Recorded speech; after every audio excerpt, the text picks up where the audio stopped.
There's something undeniably magical about the way shadows stretch across the stone corridors of Hogwarts Castle when the sun dips below the horizon. The same halls that echo with laughter and spellwork by day take on a different life after dark. Whispers of the past seem to linger in the air, and every creak of a staircase or rustle of a tapestry feels like a secret waiting to be uncovered. Tonight, we're stepping into one of those secrets, just like a group of students gathered in the Gryffindor common room, their faces glowing in the soft flicker of candlelight as they prepare to share stories that send shivers down even the bravest spines. Whether you're curled up under a blanket with a cup of tea or listening under the cover of darkness, we'd love to know where in the world are you joining us from tonight, and what time does your journey into the haunted heart of Hogwarts begin? Let us know in the comments below, because every ghost story feels a little more real when we're all sharing it together. Now, picture this. The fire crackles low in the hearth, casting long, dancing shadows across the walls as one student leans forward, their voice barely above a whisper. They've heard the rumors, the legends passed down through generations, tales of spirits who never left the castle, of corridors that shift when you're not looking, and of portraits whose eyes follow you just a little too closely. But tonight, they're not just repeating gossip. Tonight, they're about to share something deeper, something darker, a story so chilling, it's said to have made even the bloody Baron pause mid-swoop. And as the first words leave their lips, the room seems to grow colder, as if the very castle itself is leaning in to listen. This is where our journey begins, not just with a ghost story, but with the eerie, undeniable truth that Hogwarts has always been a place where the line between the living and the dead feels tantalizingly thin.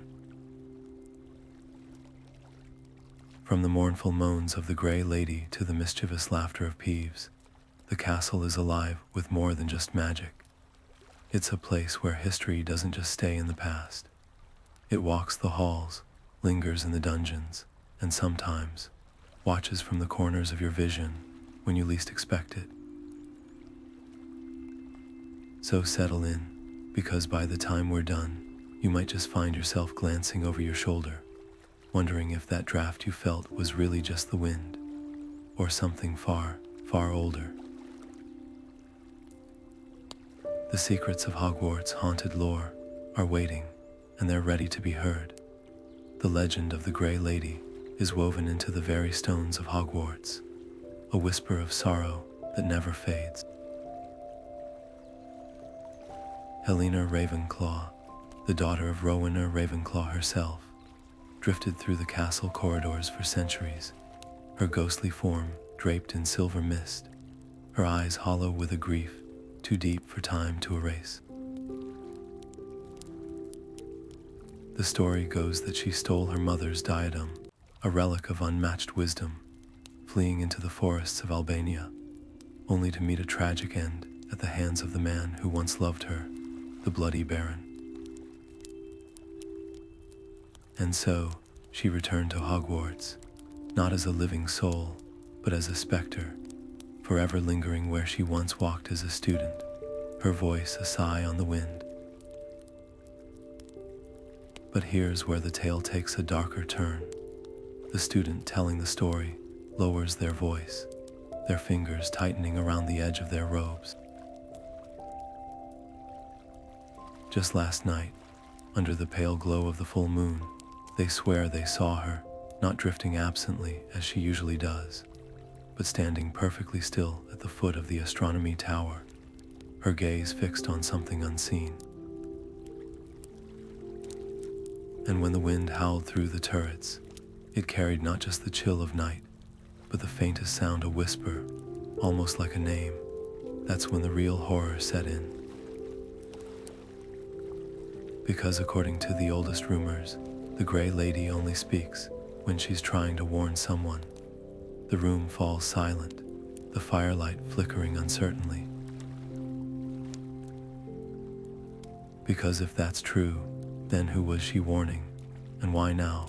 Some say the ghosts of Hogwarts sense shifts in the castle's magic, that they become restless when something ancient stirs. Others insist the Grey Lady only appears to those who are about to uncover a secret best left buried. Either way, one thing's certain: if you ever find yourself alone in the halls after curfew and hear the soft rustle of silvery robes behind you, don't turn around. Not until the whispering stops. The air in the common room grows heavier as another student clears their throat, their fingers nervously twisting the edge of their scarf. If you think the Grey Lady's story sends chills down your spine, they murmur, then brace yourselves for the Bloody Baron. The firelight dims, as if the very flames are hesitant to illuminate what comes next. They describe him in hushed tones, Slytherin's ghost, draped in chains that clank like a funeral bell with every slow, deliberate movement. His robes are forever stained with silvery blood, a grotesque reminder of the violence he carried out in life. But it's his eyes that haunt the most hollow, burning pits of remorse, fixed in a stare that feels less like a gaze and more like a curse. The legend says he wanders the dungeons, dragging those heavy chains behind him, not as punishment from the castle, but by his own choice.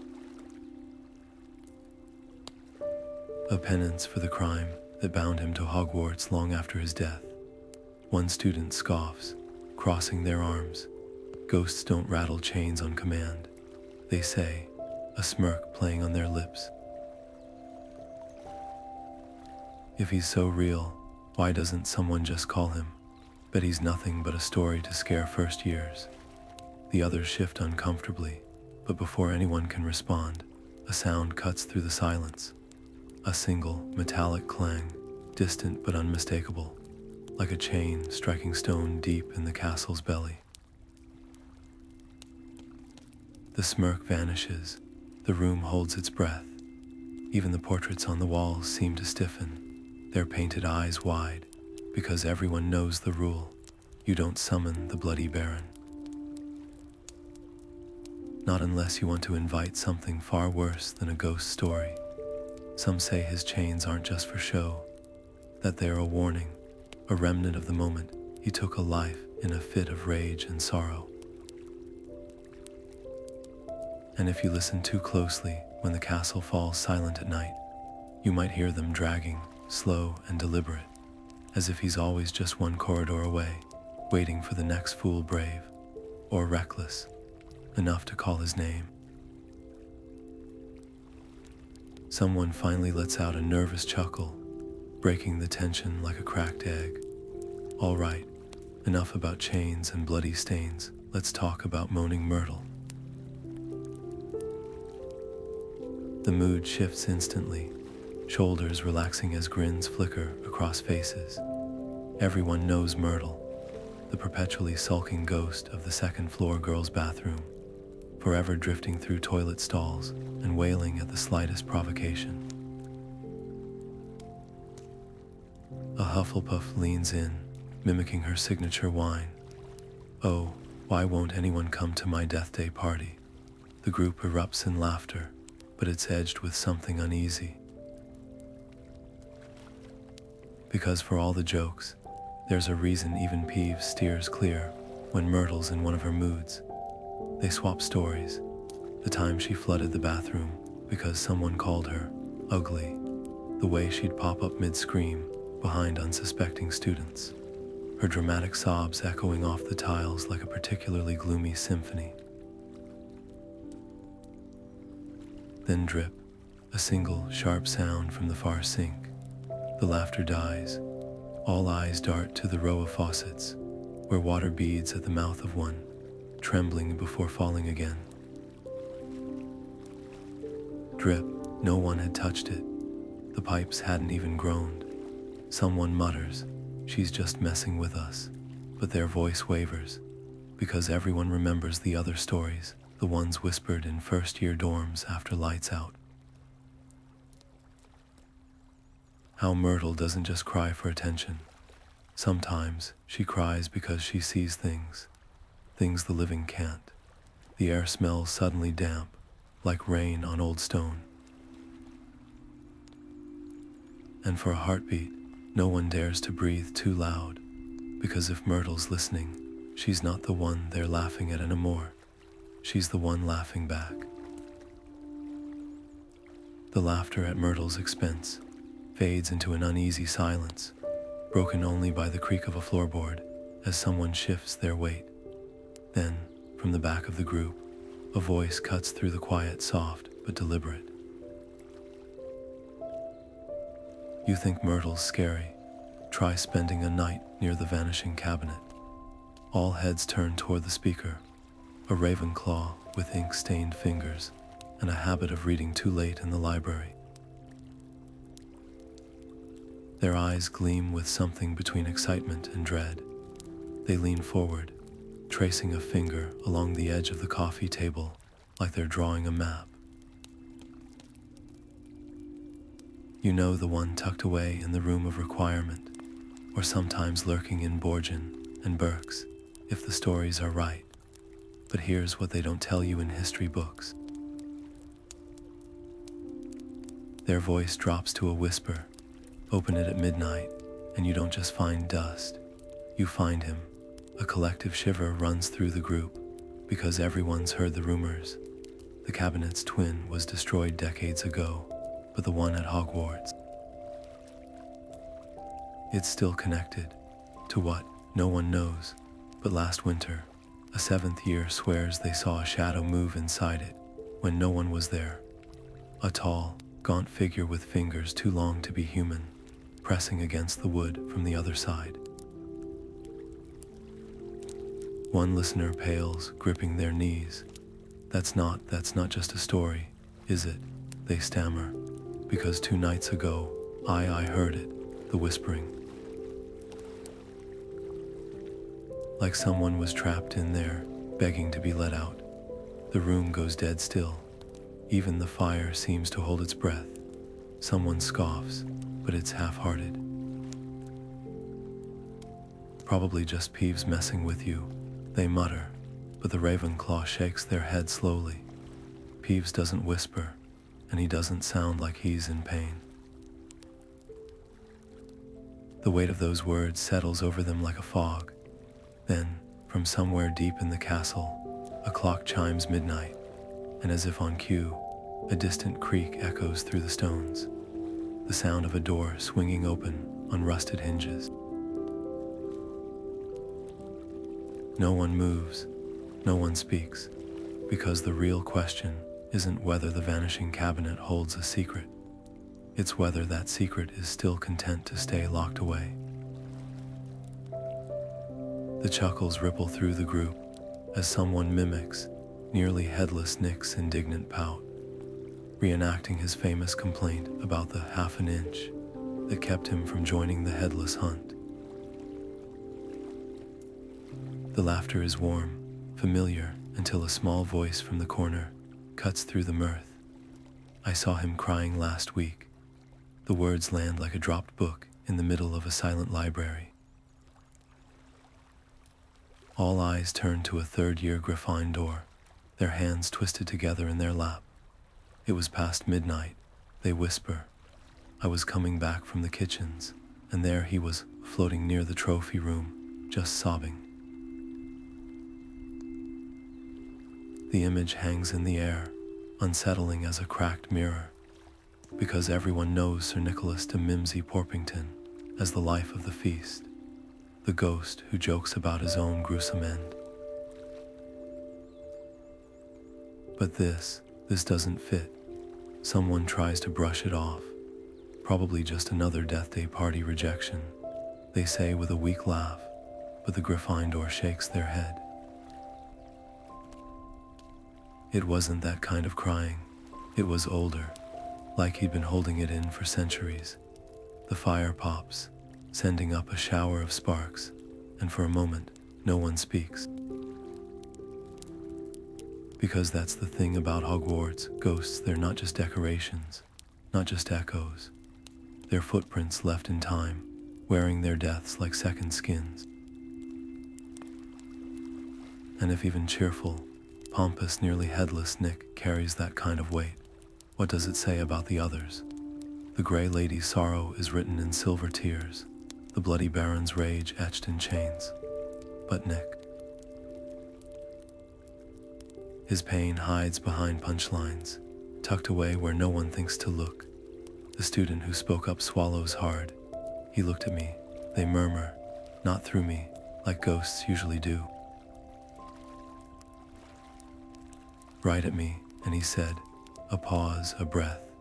They never tell you how much it still hurts.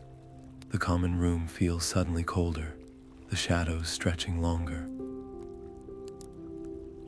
Because if death doesn't erase pain, just changes its shape, what does that mean for the castle itself?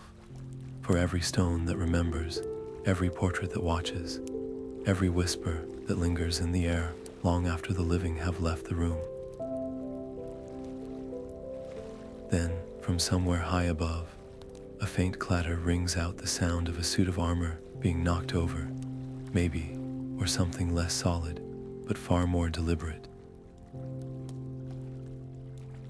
Because legends say ghosts don't just haunt places. Sometimes the places haunt them back. A hush falls over the group as one of the younger students, a first year with wide, nervous eyes, clears their throat. There's a corridor. They begin, fingers twisting in their robes, near the third floor tapestry of Barnabas the Barmy. They say it's different at night. The others lean in, some smirking, others uneasy. Everyone's heard the rumors, a stretch of hallway where the torches flicker out on their own, where the shadows don't just dance, they reach. The storyteller swallows hard. Last week I saw it. The shadows weren't just dark, they were thick like smoke, and when I stepped closer, their voice drops to a whisper.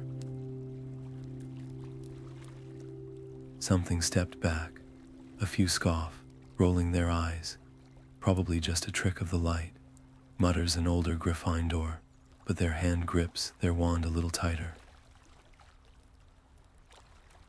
Then whoosh, a gust of wind, sudden and icy, rips through the common room, snuffing every candle at once. Darkness swallows them whole, gasps erupt, followed by frantic shuffling as someone knocks over a teacup. Lumos, someone shouts, but the spell fizzles, weak and sputtering. Panic rises like a tide, whispers turn to sharp breaths. Chairs scrape against stone. The first year's voice trembles in the blackness. I told you, it knows when you talk about it. For one heart-stopping moment, the air itself feels alive, pressing in from all sides. Then, just as suddenly as it came, the wind dies. The candles relight on their own, flames flaring blue before settling back to gold. No one speaks. No one moves. Because scattered across the floor, clear as day in the flickering light, are footprints, damp, glistening, and pointing inward, as if something had been standing right there among them, listening all along. The tapestry of Barnabas the Barmy, they realize with a chill, is just around the corner from where they sit, and the third floor corridor, it's never been empty.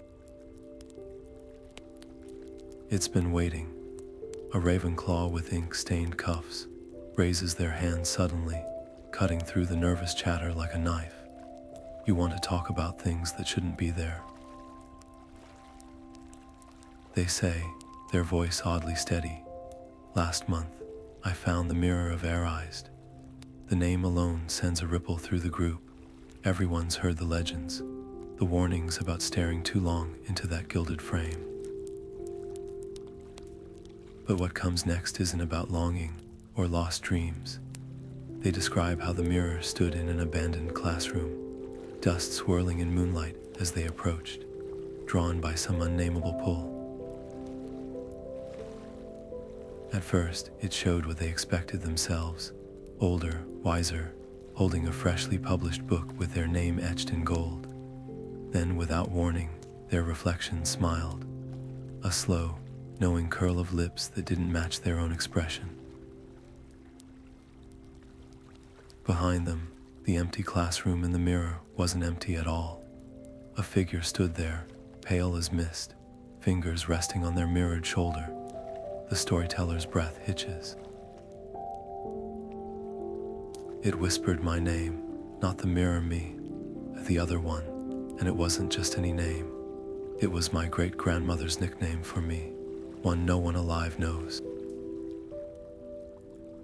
The fire gutters as if doused by unseen hands, because here's the terrible truth no one mentions. The Mirror of Erised doesn't just show your heart's desire. Sometimes it shows someone else's, and that someone might not be alive to claim it. A Hufflepuff pipes up, voice trembling, but Dumbledore said it only shows what we want most. The Ravenclaw turns, eyes dark. Exactly, what if the dead want things too? The silence that follows is thick enough to choke on, because if the mirror can reflect desires across the veil of life and death, then every ghost story in Hogwarts takes on a new, unsettling light. And then, from somewhere far below, a faint tap tap. Tap echoes up through the floorboards like fingernails brushing glass, testing for cracks. The group freezes. Because everyone knows the mirror wasn't always kept in abandoned classrooms. It was moved, hidden, almost like someone or something didn't want it found. The mention of the Shrieking Shack snaps the group to attention like a spell cast in dead silence. Everyone knows the rumors, the boarded-up windows, the claw marks on the walls, the way the villagers in Hogsmeade still cross the street to avoid walking too close. But tonight, the storyteller isn't recounting secondhand gossip. Their voice drops, low and urgent, as they lean into the circle of candlelight. They say the howls started long before the Whomping Willow took root. That the shack wasn't built to keep people out. It was built to keep something in. A gust rattles the window panes, and for a heartbeat, the fire dims not from wind, but as if something massive just passed outside, blocking the moonlight. The storyteller doesn't flinch. They press on, describing the nights when the air around the shack grows thick with the scent of wet fur and iron, when the very ground trembles with the force of those anguished cries. It's not just noise, they whisper. It's a voice or pieces of one, like someone or something trying to remember how to speak. A Slytherin scoffs, but their knuckles are white around their goblet. Everyone knows that's just the wind, they mutter. The storyteller's eyes gleam. Then why, they counter, does it only happen when the moon's a sliver? And why do the centaurs refuse to graze near the forest's edge on those nights? The room stiffens. Centaurs don't fear shadows. They read them like books. Then there, faint at first, then swelling like a tide, a sound cuts through the darkness beyond the common room. Not the whistle of wind through stone, not the creak of shifting portraits. A howl, long, ragged, and unmistakably alive. It climbs the walls of the castle, slipping under doors and through cracks, until it's not just heard but felt, vibrating in the ribs of every student frozen in place. The storyteller doesn't smile, doesn't gloat. They simply stare at the window, where the reflection of the fire flickers like something pacing just beyond the glass. Funny, they murmur, the moon's near full tonight. Silence. Then, from the deepest corner of the room, a quill clatters off a desk not dropped, but knocked, as if brushed by an unseen hand. Because the worst part of the Shrieking Shack's legend isn't the howls, it's the whispers that follow them, the ones that curl into your ears like smoke. What if the shack was never the prison? What if it was the lock, and the lock's been broken for years? The scoffing stops mid-laugh when the bookish Hufflepuff leans forward, their round glasses catching the firelight in sudden, nervous flashes. "You think I'm making this up?" they whisper, clutching their own well-worn copy of Hogwarts, a history to their chest like a shield. Then explain why Madame Pince stays out of the restricted section after sunset. Even she won't go near those shelves when the torches gut her low. A Ravenclaw opens their mouth to argue, then freezes as a sound slices through the quiet. Not the usual creak of shifting shelves or the rustle of turning pages. This is the sharp, unmistakable thud of a massive book hitting the floor somewhere far above them, in the library's upper reaches. The kind of sound that shouldn't exist when the library's been closed for hours. The Hufflepuff's voice drops to a threadbare hush. They say the oldest books in the restricted section weren't just written about magic. They are magic. And some of them weren't meant to stay closed. They describe what they've heard from older students, the way certain titles reappear on desks overnight, their pages inexplicably damp, like they've been read by hands that shouldn't exist. The frost that lingers on their spines, melting by dawn into puddles that smell faintly of ink, and something darker, iron, maybe, or salt. Someone scoffs, but it's shaky. Probably just Peeves playing tricks. The Hufflepuff shakes their head. Peeves doesn't leave footprints, a beat, and he doesn't whisper. As if summoned, a gust slithers down the staircase from the library's direction, carrying with it the scent of parchment and something else. Old, wet wool, like a cloak left to rot. Then, softer than a sigh, comes the sound of pages turning. Not one book, not two, a dozen, maybe more. Their rustling building to a crescendo that doesn't stop when the wind does. The group sits frozen, staring at the ceiling as the unseen raider works their way through shelf after shelf. Because here's the truth no one admits. Hogwarts Library doesn't just hold books. It holds hungers, and some of them don't need hands to turn the page. The firelight flickers as a burly 7th year from Gryffindor leans in, his shadow stretching across the wall like the gnarled branches of the very forest he's about to describe. "You think the castle's haunted," he mutters, his voice rough as bark. "The Forbidden Forest doesn't need ghosts. It's got watchers." The word hangs in the air, heavy as the scent of damp earth that sometimes seeps under the castle doors after heavy rain. He tells them about the first time he saw them, last autumn, during a detention with Hagrid. They'd been collecting venomous tentacula seeds near the tree line when he felt it, the prickle on his neck, the sense of being studied. He turned slowly, and there they were, dozens of pinprick lights, hovering just beyond the tree line, too still to be fireflies, too low to be stars. They weren't eyes, he insists, rubbing his arms as if the memory still chills him. Eyes blink, these just burned, like coals in a face you couldn't quite see. A Ravenclaw scoffs, probably just the Strals, or Willow the Wisps. The Gryffindor shakes his head.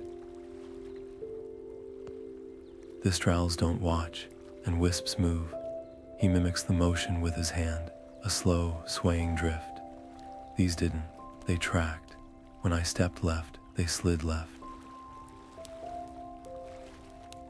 When I stepped back, they leaned forward, like he shudders, like something was pressing against the dark from the other side, testing the shape of it. Then, from somewhere beyond the castle walls, an owl cries, or at least, that's what they tell themselves, because the sound that follows isn't the soft whoo of a hunting bird. It's lower, grittier, almost like a word, stretched too thin to recognize. The group tenses as one, their gazes darting to the high windows, because everyone's heard the legends. The forest is old, older than Hogwarts, older than magic as wizards know it. And the things that live there, they don't follow rules. They don't respect boundaries. The Gryffindor's voice drops to a whisper. Hagrid says not to worry. Says the forest keeps its own. But here's the thing. He leans in, the fire casting his face in sharp relief. The centaurs don't patrol that part of the woods anymore. Not since last winter. And when I asked Fyarns why, he just looked at me like I was already a ghost. Silence. Then, from the direction of the Black Lake, a splash too loud for a fish, too deliberate for the wind. The watchers might be bound to the forest, but the stories, those have always had a way of wandering. And tonight, with the air so thick you could almost taste the pine and the damp, it's hard not to wonder. If the forest's eyes are always watching, what happens when they decide to follow? The air in the common room stiffens as if someone's cast a nonverbal silencing charm. Even the fire seems to hold its breath when the subject of the Chamber of Secrets slithers into the conversation. A Slytherin prefect, usually all sharp smiles and sharper words, presses their back against the sofa, their fingers tracing the edge of their wand like it's the only solid thing in the room. You've all heard the stories. They murmur, their voice barely louder than the scrape of quills on parchment. How the basilisk slept beneath our feet for centuries. How it woke when he who must not be named commanded it. A nervous laugh skitters across the group. That was decades ago, scoffs a Gryffindor, though their eyes dart toward the floor, as if expecting cracks to spread beneath them. The prefect doesn't blink. Then why, they whisper, do the pipes still sing? The question hangs like a curse in the air, because it's true. Everyone's heard it, even if they pretend not to. Late at night, when the castle sighs into silence, the plumbing groans with more than just water. First years whisper about it in their dorms, the way the pipes sometimes hum with a rhythm too deliberate to be random, a sound that curls through the stones like speech, just beyond comprehension. A Hufflepuff, with dirt under their nails, someone who's spent too much time in the greenhouses swallows hard. Last week, I was repotting mandrakes near the second-floor girls' bathroom. They confess, their voice fraying at the edges. The sink, the one with the snake engraving, it wasn't just dripping, it was hissing. Their hands shake as they mimic the sound, a sibilant whisper that raises every hair on the back of the group's necks. Not like a leak, like a word. Someone gasps, because everyone knows what that means. Parseltongue doesn't die with its speakers, it lingers. In the stones that heard it, in the carvings that bore witness, in the echoes that refuse to fade. And the chamber, it was never just a room, it was a throat. Then clang, a pipe rattles somewhere deep in the walls, a metallic shudder that vibrates through the common room floor. The prefect's wand flashes up on instinct, their face bone white, because the real horror isn't that the chamber might reopen, it's that it might never have closed at all. That somewhere beneath their feet, in the dark where no torch has ever burned, something is still listening and waiting. The candles gutter low, painting the walls in flickering serpentine shadows. No one moves, no one speaks, because when the pipes sing again, soft, insistent, almost curious, it doesn't sound like a memory, it sounds like a question. And questions, in the wrong ears, have a way of becoming invitations. The storyteller leaps to their feet, overturning a goblet of pumpkin juice in their excitement. This one's not just a ghost story, they declare, sweeping their wand in a dramatic arc. It's history. The others huddle closer as they launch into the tale. Two rival wizards, locked in a feud so bitter, even death couldn't end it. Their voices drop to a hush as they describe the duel, curses flashing like lightning in the trophy room, the scent of singed velvet, the way the portraits along the walls still flinch when recounting that final, fatal spell. Every midnight, the storyteller whispers, their shadow stretching long across the wall. Their ghosts return to the exact spot where they struck each other down. The trophies rattle in their cases, the air crackles with old magic, and if you listen closely, clang. The sound slices through the room like a sword through silk. Every head whips toward the corridor, because that wasn't a pipe groaning or a portrait shifting. That was metal striking metal, crisp and clear as a bell tolling midnight. The storyteller's wand slips from their fingers, rolling across the floor toward the door. No one moves to retrieve it. A Ravenclaw's breath comes in short, sharp gasps. The trophy room's 3 corridors down. They murmur. We couldn't have heard. Clang, louder this time. Closer, the candles flicker wildly, though no windows open. The storyteller's bravado crumbles as they press back into their chair. Because here's the part they left out. In every account of the duel, the witnesses swear they heard 3 strikes. 2 for the curses colliding midair, and 1 final, echoing clang. The sound of a trophy cup toppling from its pedestal as the first body hit the floor. Silence. The group strains to hear over the pounding of their own hearts. Somewhere beyond the door, a floorboard creaks. Then, faint but unmistakable, comes the whisper of robes brushing stone, moving in tandem, like 2 figures circling each other in a dance no living soul should see. The third clang never comes, but the absence rings louder than any sound, because in every version of the story, that's when the witnesses run. And tonight, with the air thick enough to taste the iron tang of old magic, not a single student dares to find out what happens next. A hush falls over the group as a 4th year with paint-stained sleeves, someone who spends too much time sketching in the north wing, leans forward, their voice barely above a whisper. You all know the portrait of the weeping noblewoman near the charms corridor.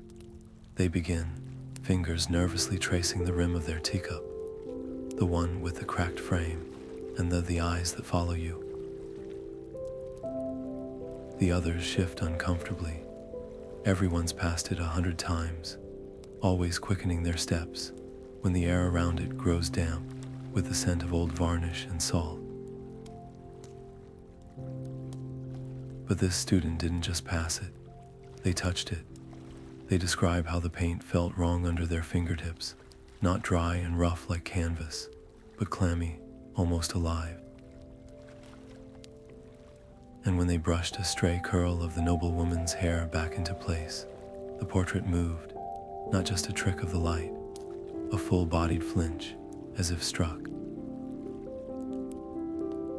Then came the tears, thick, inky streaks oozing from the painted eyes, pooling at the bottom of the frame before dripping onto the stones below. They weren't transparent. They murmur, staring at their own fingers as if the black stains might still be there.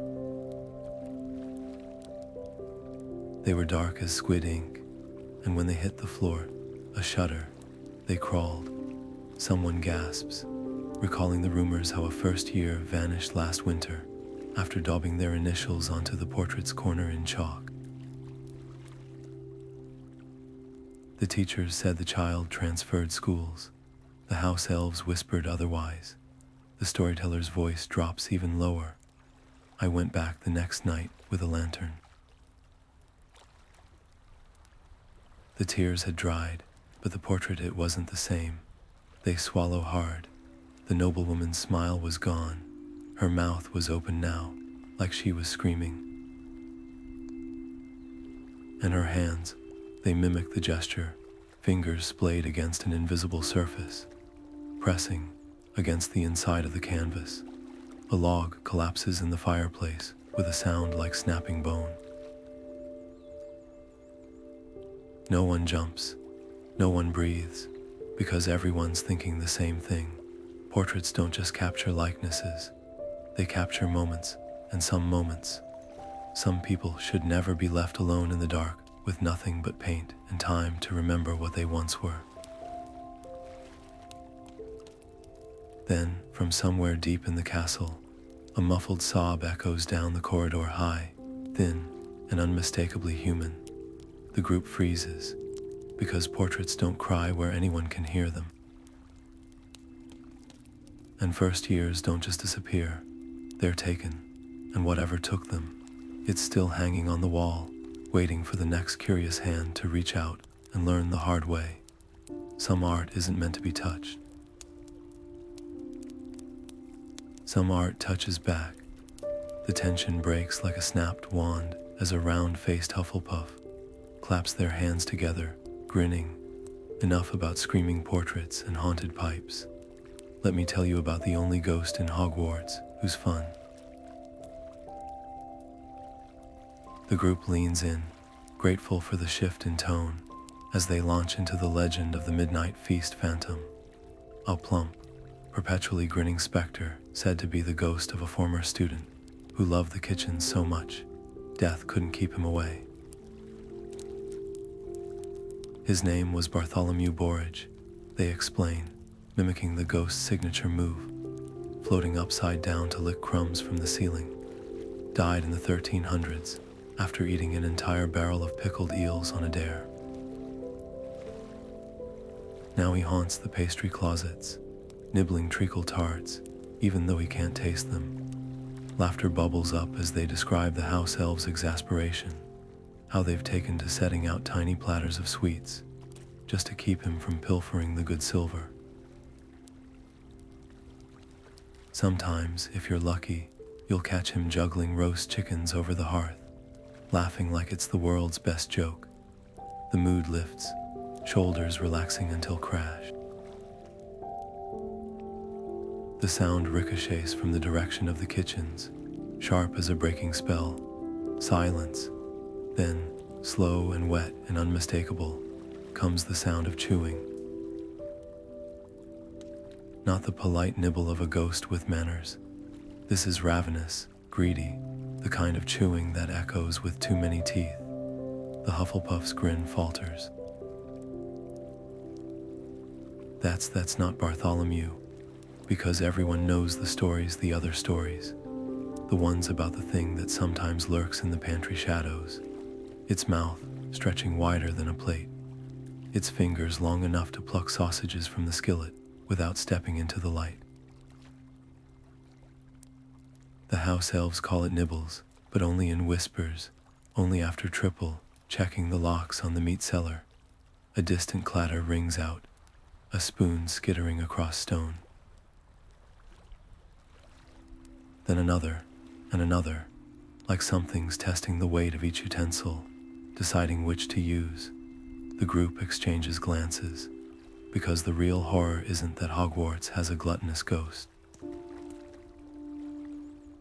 It's that the kitchens have two, and one of them never bothers to ask before it feasts. The laughter from the kitchen tales dies in their throats when a tiny first year, bundled in a frayed house scarf that nearly swallows them whole, clears their throat. Their voice is so soft, the group has to lean in to catch it. There's a staircase, they whisper, knuckles white around their mug of cocoa, near the divination tower. The seventh step from the top, it doesn't always exist. A Ravenclaw scoffs, but it's half-hearted. Everyone's felt it, the way Hogwarts staircases shift, the way steps sometimes groan underfoot like they are bearing more weight than just a student's. But this is different. The first year's eyes dart to the ceiling, as if the stones themselves might be listening. Last Thursday, I saw it happen. A Hufflepuff prefect was coming down from astronomy, and they swallow hard. Their foot went through the step, like it wasn't solid anymore, and when they pulled back, the whole staircase just unfolded. The description sends a ripple through the group, because disappearing steps are one thing. Hogwarts is full of tricks. But this sounds like hunger. A Gryffindor shifts uncomfortably, recalling the time they'd sprinted up those very stairs to beat curfew, only to feel something brush their ankle. Not a hand, not a gust, but something with weight and intention. They'd chalked it up to Peeves. Now they're not so sure. The first year isn't finished. The worst part, their voice drops to a thread. The prefect swore they heard laughter after. Not Peeves' cackle, something older, like the castle was amused. Silence, then creak, a sound from the corridor, too precise to be settling stone. The group stiffens, eyes locked on the doorway. Because everyone's thinking the same terrible thought. Staircases don't just vanish. They choose, and whatever decides when to let them go and when to keep them might be listening right now, counting their breaths, waiting to see who'll be reckless enough to test the legend after lights out. The fire pops. No one moves, because the real horror isn't that the staircase disappears. It's that sometimes, when it reappears, it's empty. The crash shatters the silence like a curse, breaking a ward. A sound so immense it seems to shake the very stones of Hogwarts. Plaster dust drifts from the ceiling as the students clutch each other, their earlier bravado crumbling like the castle's ancient mortar. Then comes the worst part, the footsteps. Not the brisk stride of a patrolling professor, not the scuffle of a tardy first year. These steps are slow, deliberate, each one heavier than the last, as if whatever's making them is savoring the way the sound echoes through the corridor outside. The door groans open on its own, revealing a darkness so thick it seems to spill into the room like ink. No silhouette, no shadow, just an absence where the torchlight should be. The air turns frigid, frosting their breath into panicked clouds, and that's when they hear it, a whisper, slithering through the cold like a snake through dead leaves. You called and we heard. Someone whimpers. A teacup rolls off the table, shattering on the floor, but no one dares move to clean it, because the voice wasn't just in the room. It was everywhere under their chairs, between the pages of abandoned books, coiled around their wrists like invisible manacles. The stories they'd been trading weren't just entertainment. They were invitations, and now something has RSVP'd. The fire snuffs out with a hiss. In the sudden blackness, a dozen wands flare to life, their trembling lumos spells painting frantic circles of light.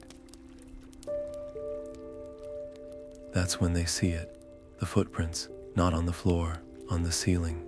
damp, glistening tracks leading from the doorway to the center of the room, where they stop abruptly, as if something is hanging there, just beyond the reach of the light, watching.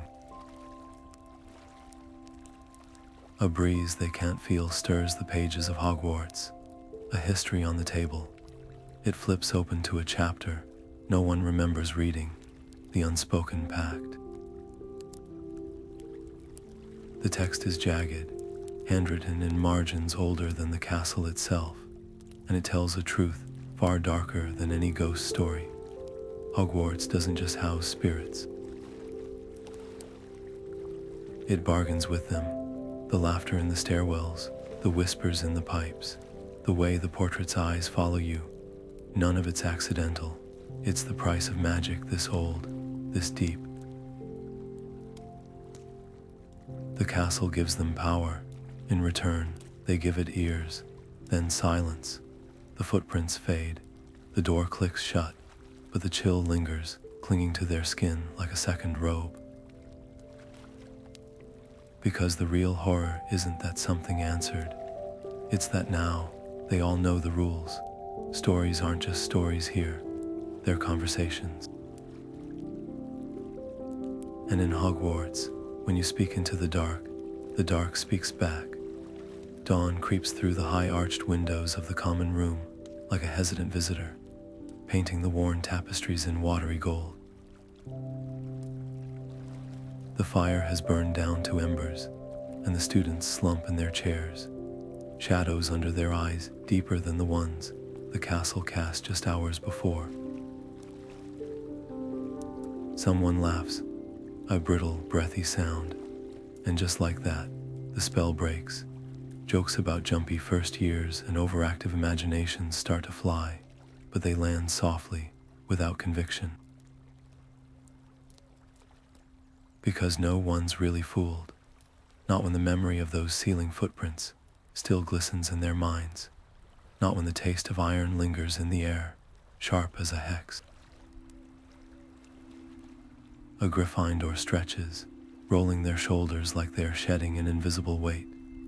But it was just the castle settling, they mutter, but their gaze keeps darting to the door, as if expecting it to swing open on its own.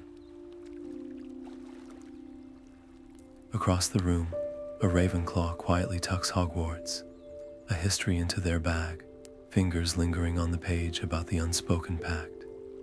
They don't mention the way the ink seemed to ripple under their touch earlier, the letters rearranging themselves into words that weren't there before.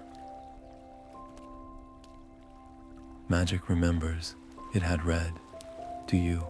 As the group shuffles toward the dormitories, their footsteps echo strangely in the corridors, out of sync with their movements. Like something's walking beside them, matching them step for step. They pretend not to notice, pretend not to hear the faint, wet click of a tongue against teeth from an alcove they've already passed. Because here's the terrible truth they've all silently agreed upon. Some doors, once opened, don't fully close, and some stories don't end when the telling stops. The castle sighs around them, stones exhaling centuries of whispered secrets. Portraits blink sleepily as they pass, but their eyes are a little too bright, a little too knowing.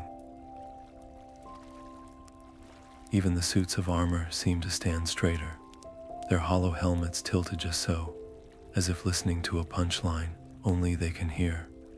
By the time the last student slips into bed, pulling the curtains tight against the creeping morning light, the common room lies empty. Or so it seems, but if you were to linger, just for a moment, just long enough to feel the hair rise on the back of your neck, you might catch it. The faintest impression of fingers drumming against the arm of a chair no one's sitting in. The wet, satisfied smack of lips from the darkest corner of the room, and beneath it all, the soft, insistent tap, tap, tap of something sharp against glass, coming from the mirror above the fireplace. The stories were never just stories. The castle was listening, And worst of all, it liked what it heard.